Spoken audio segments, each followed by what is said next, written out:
I want to quickly talk to you about how to identify slow moving inventory in your retail business this year. So, here are the facts I want you to really pay attention to. The thing is that when you think about optimizing your inventory, optimizing slow moving inventory, you got to really understand that you got to really implement, that's the right word, you have to implement best practices to identify slow moving inventory, avoid unnecessary stock accumulation, and improve cash flow in the process. So, as a retail business, you may actually find often your stock rooms or warehouses slowly filling up with products that you can't sell. That includes items like last season's clothes, toys from a kid's movie that flopped, or old electronics since replaced by newer models. This unsold merchandise or dead stock takes up valuable storage space and actually ties up cash and products that don't generate enough or any revenue for that matter. And sometimes slow moving inventory accumulates when a retailer misjudges demand and orders too much. Other times, strong initial sales peter out faster than expected. Seasonal inventory like holiday decorations and beach gear can languish for months once its selling season passes. So that's really important to keep that in mind. So when you close your eyes and think about slow moving inventory, think about products that have been in a retailer's stock for an extended period of time without selling, and so that's important. And you do not want to really increase your inventory cost this year anyway. Now, why slow moving? Why is slow moving inventory a problem? Let's talk about that. First thing first, it ties up capital. Okay, I mean slow moving inventory locks up cash in products sitting on shelves instead of having that capital available for more productive uses like funding new inventory purchases, marketing efforts, capital investments, or even better, innovation.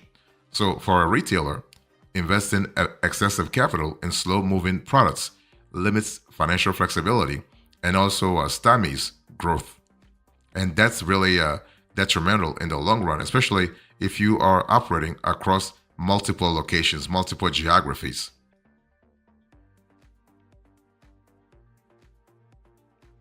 Let me explain to you also why slow moving inventory is a problem. It is a problem because it increases storage and handling costs and also leads to discounting. And if you are a retailer, you know that discounting is actually pretty adversarial to your revenue strategy. Okay, so let's talk about storage and handling costs being actually going up. So warehousing slow moving inventory incurs storage, rent, labor, insurance, and other handling expenses that erode profit margins. So, like when you think about this headcount can be really big and can really eat into your revenue big time. So, the longer slow moving stock sits, the more this inventory carrying cost add up and eat into our earnings.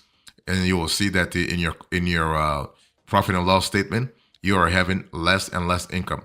And storage fees can also quickly diminish profit for online sellers using third-party fulfillment services. So if you have let's say a 2PL partner or a 3PL partner, if you have inventory sitting there, the 3PL partner will charge you for that inventory, okay?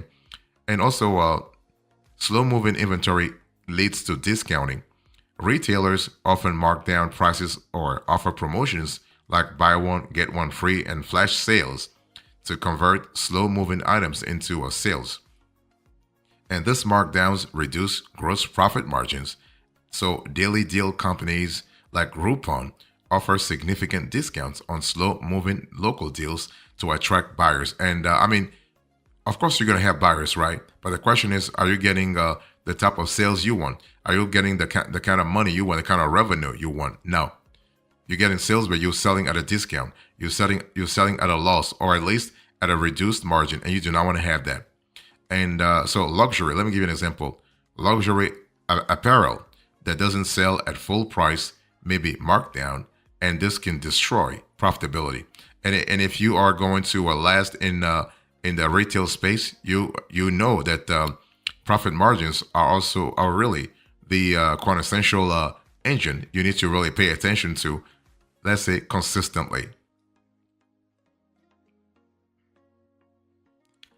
Also, another reason why slow moving inventory could be a problem is that it really occupies valuable retail space. Can you imagine if you actually are selling multiple products and you are actually addressing a very competitive target audience or a pretty demanding target audience, and instead of putting instead of allocating retail space to fast moving stock, you're actually allocating the same space to slow moving inventory. That's really a miscalculation that could really cost you big time. Okay. And so on retail shelves, slow moving products take up space that could instead display trending or hot commodity items likely to sell faster. So removing slow moving inventory makes room to offer customers more value and generate greater sales volume from goods in higher demand. And the shelf space occupied by slow movers represents lost sales opportunities, and you do not want to also piss off. You do want to really piss off customers too, because if customers come to your retail location and they realize they're not getting what they want, they may not come back. You also have a slow moving inventory that results in stock obsolescence. So, so inventory that sits too long risks becoming obsolete, dated, expired, or even spoiled in the case of food and perishables. If you're selling food, I mean, God forbid, you do not want to have a slow moving inventory at all. Because when it comes to foods, you're talking about regulations too. I mean, when health is concerned, you have regulations and you have a lot of institutions, including the FDA, looking over you, making sure that you are basically following the rules. So this leads to obsolete inventory if you have slow moving inventory, okay? And so obsolete stock has to be disposed of, or even worse, sold at deeply discounted prices. And again, when I speak about deeply obsolete stock has to be disposed of or sold at deeply discounted prices. So when you think about discounted prices, you're thinking about diminishing returns, diminishing margins, okay? And that's really bad for your revenue strategy anyway.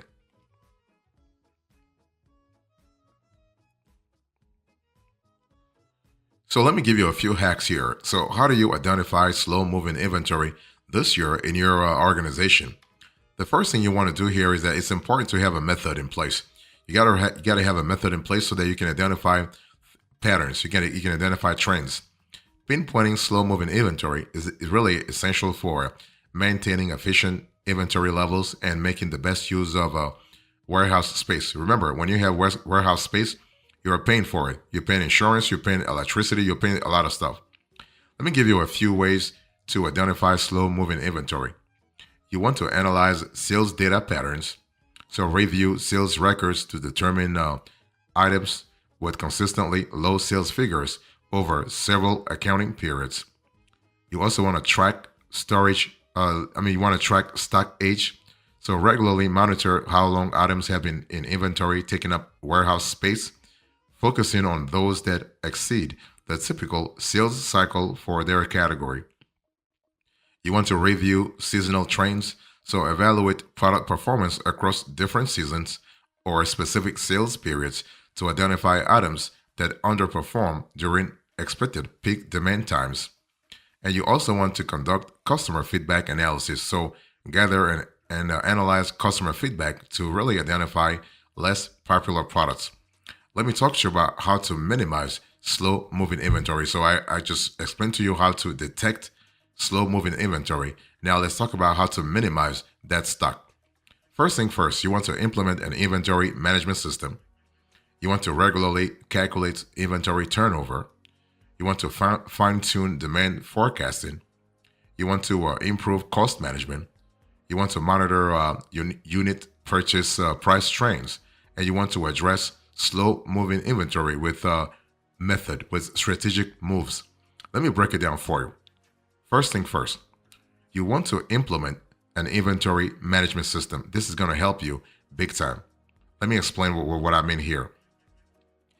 Inventory management system systematically tracks inventory movements and provides actionable insights, so you know what's really working. So by using this type of software systems, you can easily spot slow moving inventory based on sales velocity and duration on the shelf. And this data is crucial for recognizing stock that may require promotional efforts or retail markdowns to move. You want to regularly calculate inventory turnover. Okay, so calculating the inventory turnover ratio is helpful for identifying slow moving inventory items. This ratio compares the cost of goods sold to average inventory. So calculate the inventory turnover ratio with the following formula. I'm going to put this on the screen. Cost of goods sold divided by average inventory, where cost of goods sold is the total cost of all inventory sold during the period, usually a year or a quarter. And cost of goods sold includes direct production and manufacturing costs, excluding indirect expenses like distribution and marketing. And what's the average inventory? This is derived by adding the beginning inventory and ending inventory for the relevant period, then dividing the total by 2.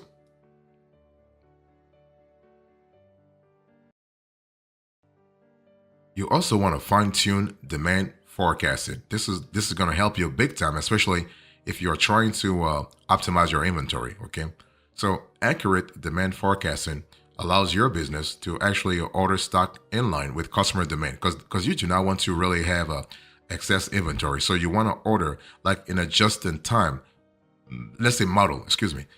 So by analyzing historical sales data, seasonal trends, and market changes, you can predict future sales and adjust your orders accordingly.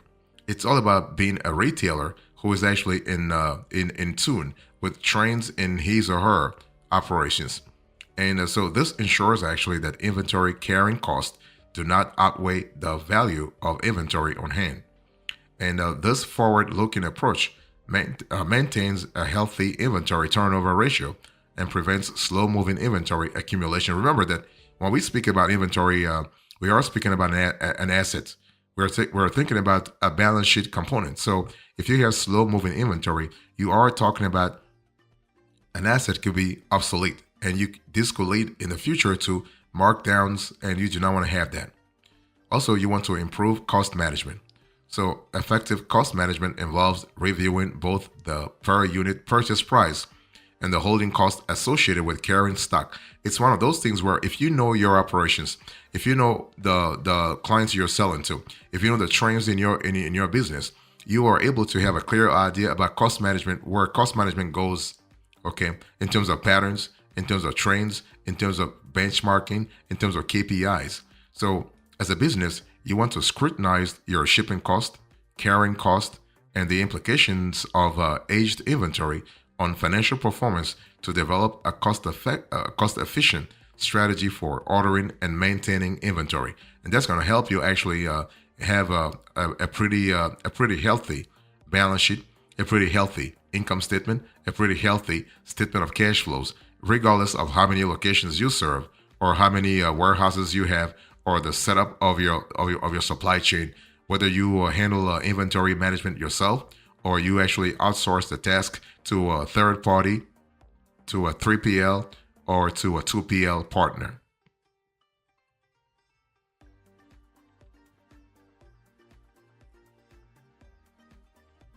Also, if you are thinking about implementing an inventory management system, I mean, if you want to identify slow-moving inventory, you want to detect slow-moving inventory, you want to monitor unit purchase price trends. This goes back to what I said a little earlier about the benchmarking. Okay, if you identify patterns, if you identify trends, if you identify KPI ratios, you are able to know exactly what's happening in your supply chain. So observing changes in retail unit purchase prices over time, and over time this can be over 1 month, over 3 months, over 6 months, over 1 year, over 5 years. And so if you are able to do that analysis, if you are able to get into this granular analysis, you are able to indicate how an item is performing. So slow-moving inventory often has a stagnant or falling unit sales price, reflecting low volume and consumer demand. So by tracking price trends, retailers can really identify which items do not contribute to cash flow and adjust product procurement accordingly. See, remember, when you think about inventory management, you're thinking about cash inflows and cash outflows, right? So you want to make sure that you are really paying attention to items, inventory items that really contribute to your cash inflows. You also want to address slow moving inventory with strategic moves.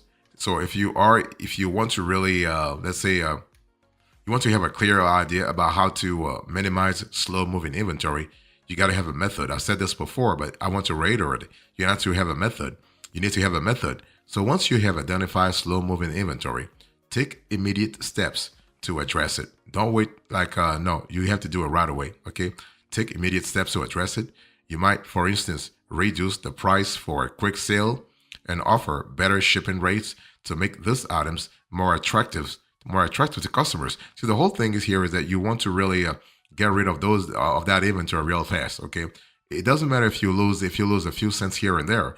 The whole thing is you want to really make up space in your on your shelves, make up space in your warehouse for new items. You can also turn to online seller platforms or sell at a deep discount to a liquidation company.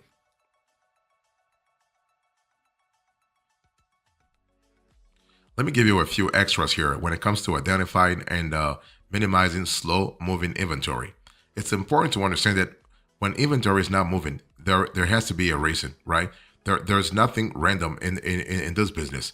There has to be a reason, and it's up to you to really identify what the reason really is. Is it timing?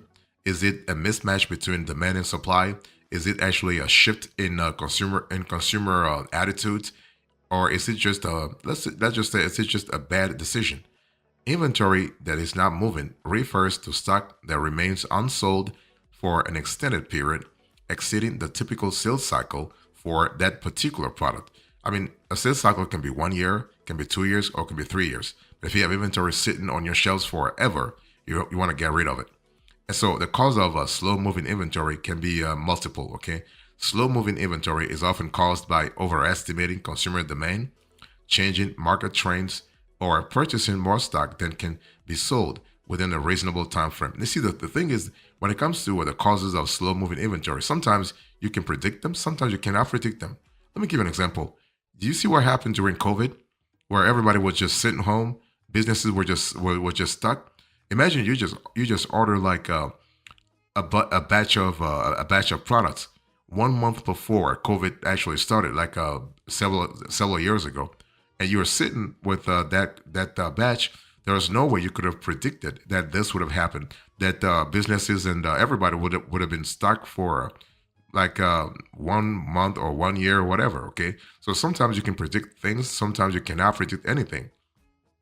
So what should you do with slow moving inventory? You could do a lot of things. Consider discounting the items, bundling items with more popular products, or even selling them for you can sell them to liquidation companies to actually free up storage space and recoup part of the investment. It doesn't matter if you're selling 10 cents on the dollar or 20 cents on the dollar. At least you're getting something, right? You're getting some money back. In conclusion to this conversation, I explained to you how to identify slow moving inventory. I give you the facts, the hacks, the extras, and the conclusion. Thank you so much. God bless you. I will see you next time. Until then, remember, stay marvelous.